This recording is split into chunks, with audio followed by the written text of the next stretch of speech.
Do you think that the social media influencer bubble is going to pop at any point? I feel like a lot of, especially young consumers today, are kind of like over putting influencers on pedestals or just following the products that they I are think it's touting. popping. And so what's next?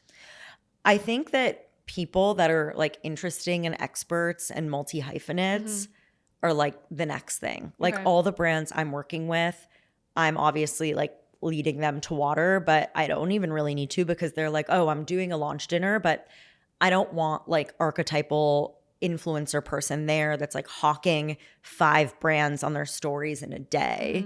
I want like so-and-so who's like a DJ and a poet and like works at MoMA during the day, like even if they're just like administrative there, but they have these cool side hustles.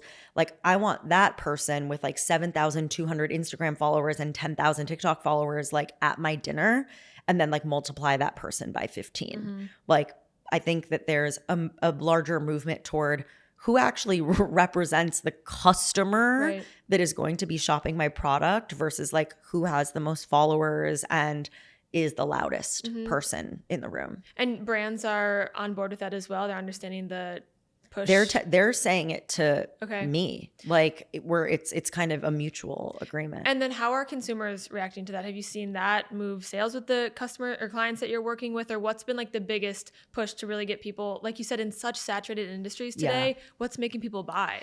It's kind of doing what I just said, but in high volume. So if let's say your product like really makes sense for the, you know, Midwestern college girly that's wearing Uggs and using like a Stanley Cup or something like that. I'm just pulling something out of thin air.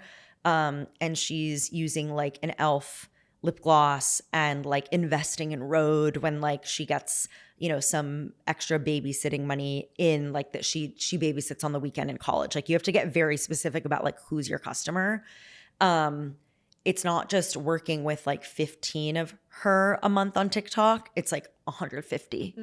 It's like figure out who your customer is and then figure out in super high volume, how do you get someone that really, really represents that customer in a high volume way, talking about your brand on Instagram and TikTok in an organic way. On a monthly basis. And then I also think like Reddit, like I think really hyper specialized communities that do deep dives and are hyper passionate about certain categories, whether it's like mid-size or plus size apparel that is also sustainable or swimwear or, you know, skincare for hypersensitive skin for women that used to be on Accutane. It's like people are going to Reddit threads more and more to figure out like what makes sense for me. I want to hear about it from someone that's in my exact identical position. So I think that lateral community trust and agreement is like motivating sales for sure.